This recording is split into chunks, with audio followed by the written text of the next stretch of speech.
Olá pessoal, Paulo Minari da H2E Cursos. De forma geral, quais são os efeitos do exercício físico no sistema imunológico?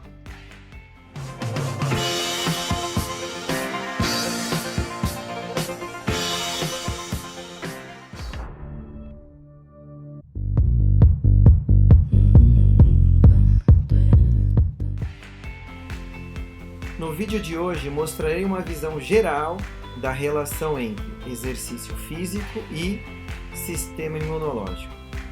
Mas antes, é importante compreendermos alguns conceitos.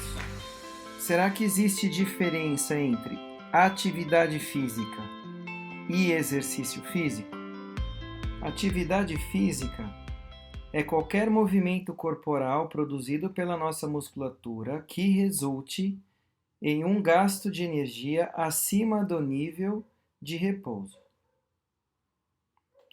Como exemplo, nós temos uma caminhada aleatória no parque, na rua, na praia, ir até o mercado a pé, subir uma escadaria do metrô, no trabalho, lavar o carro, lavar louça, brincar com os filhos, cuidar do jardim, são exemplos de atividade física, ou seja, qualquer movimento corporal que gere um gasto energético acima do repouso.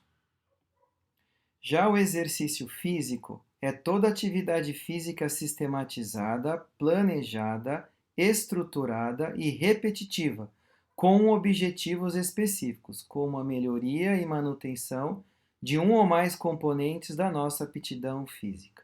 Como exemplo, nós temos qualquer treino. Então, a ideia é transformar uma atividade física em um treino. E aí, para isso, a gente tem que planejar, tem que ter estrutura, tem que ter recorrência e naturalmente, um objetivo, um ou mais objetivos, que pode ser estéticos como emagrecimento, hipertrofia, ou melhora da resistência muscular, ou a melhora da força muscular, ou pensando em prevenção, né? Então, pegar um idoso e fazer um trabalho preventivo para atenuar os males que acometem o envelhecimento, ou até mesmo tratando. Então, o indivíduo é cardiopata, é diabético, é hipertenso. E aí nós vamos organizar um programa de treinamento, um programa de exercícios físicos para combater aquela doença, para tratar aquela doença.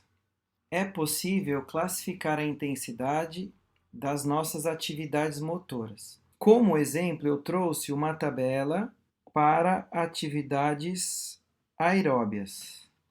Bom, nessa tabela temos algumas variáveis utilizadas para descrever a intensidade do esforço físico aeróbio. Logo, também são usadas para prescrição e monitoramento dos treinos aeróbios. Mais adiante eu também vou publicar uma aulinha sobre índices fisiológicos para prescrição e monitoramento de treinamento aeróbio.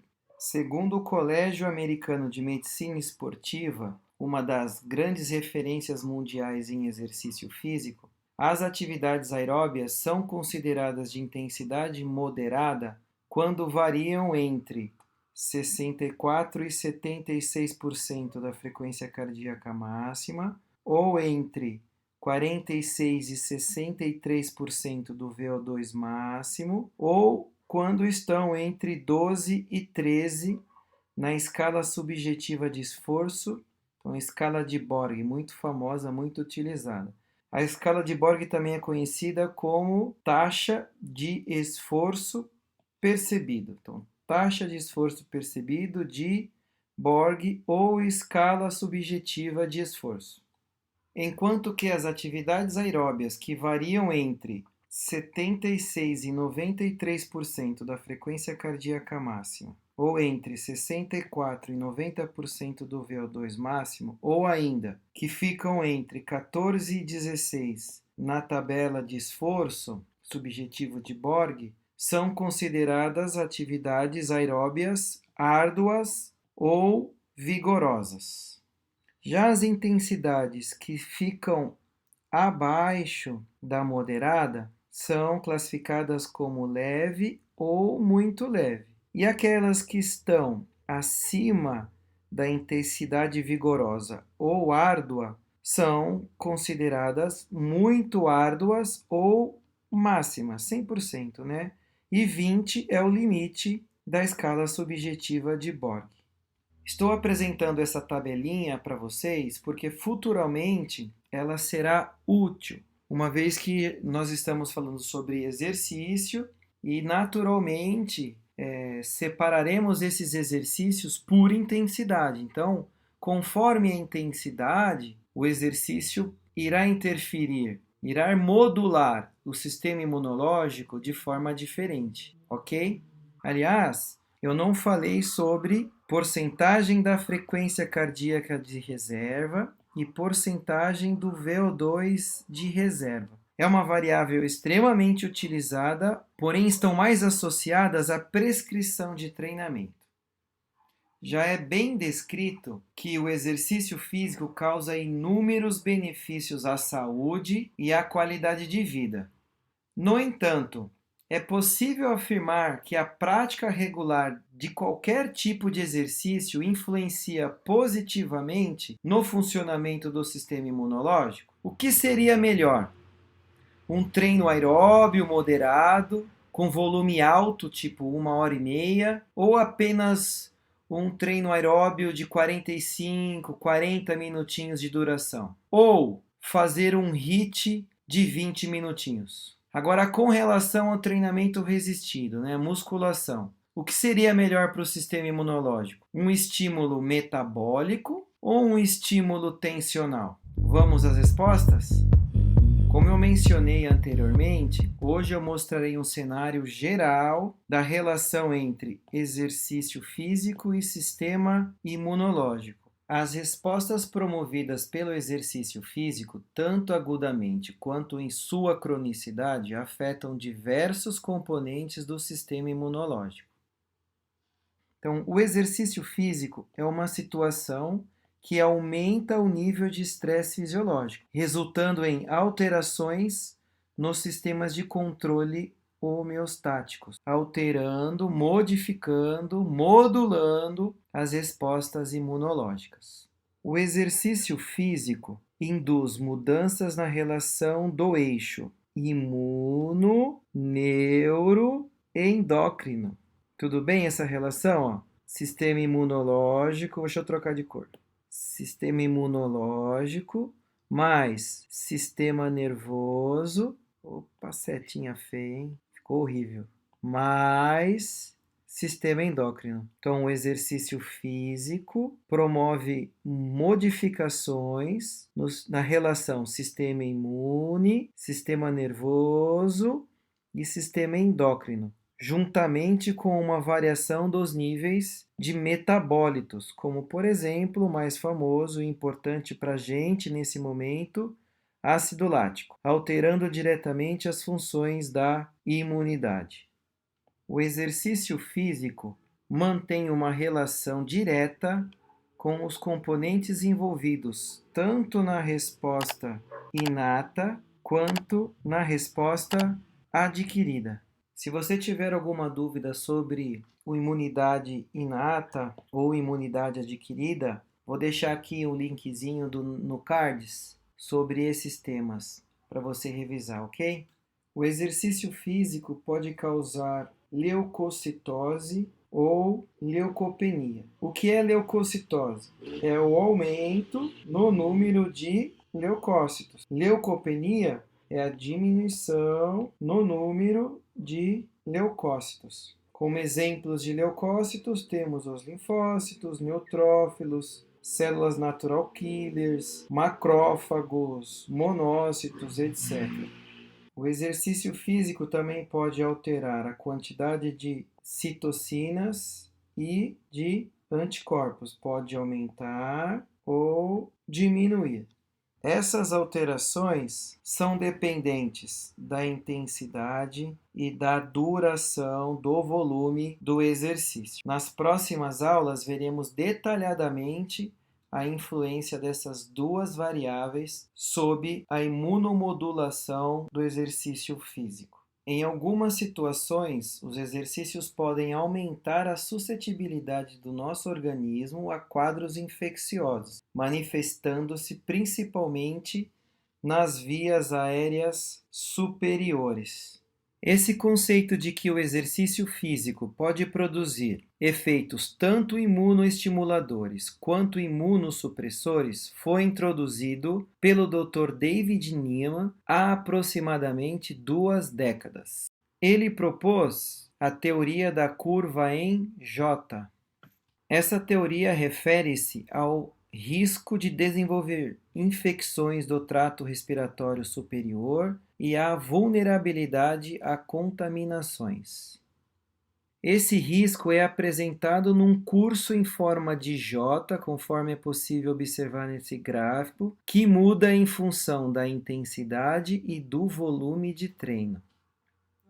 Esse gráfico apresenta a relação entre intensidade do exercício, volume do exercício e o risco de desenvolver infecções ou ficar vulnerável a contaminações. Infecções em especial do trato respiratório superior.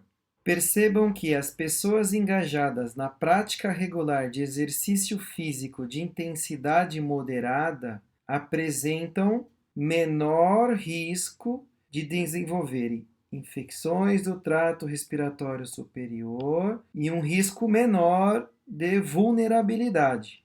Já os indivíduos sedentários e que se exercitam em baixa intensidade apresentam um risco médio de desenvolver infecções do trato respiratório superior e ficarem vulneráveis a contaminações. Mas olha do outro lado do gráfico, que interessante. Quem treina recorrentemente em alta intensidade apresenta um alto risco de desenvolver desenvolver infecções do trato respiratório superior. Os mesmos resultados acontecem quando nós observamos o volume, a duração do exercício.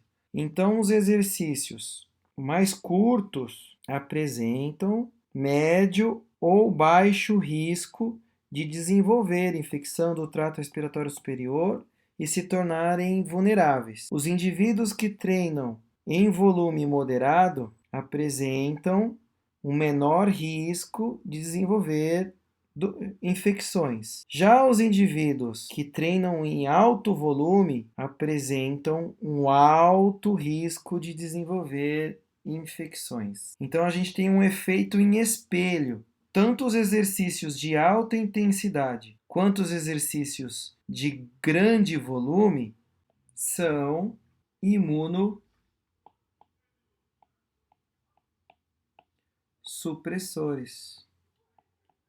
Então, essa faixa de treino de alta intensidade e grande volume causam imunodepressão. Já a intensidade e o volume moderados são imunoprotetores. E os exercícios que ficam ali em baixa intensidade apresentam pouco efeito sobre o sistema imunológico. Então, o indivíduo sedentário e aquele que treina em baixa intensidade tem um médio risco de desenvolver infecções, principalmente no trato respiratório superior, e de ficarem vulneráveis. Então, olha que informação legal. Quem treina em intensidade moderada e com volume moderado, médio, estão imunoativados. Embora o exercício extenuante possa inibir a função imunológica, existem outros fatores que também contribuem para o risco aumentado de infecções entre atletas, principalmente os engajados em treinamentos intensos, como já mencionado. Esse mapa mental ou mapa conceitual nos apresenta alguns fatores, os principais fatores que afetam negativamente a imunomodulação em atletas. Mas podemos transferir essas informações para aquela galera que treina recorrentemente.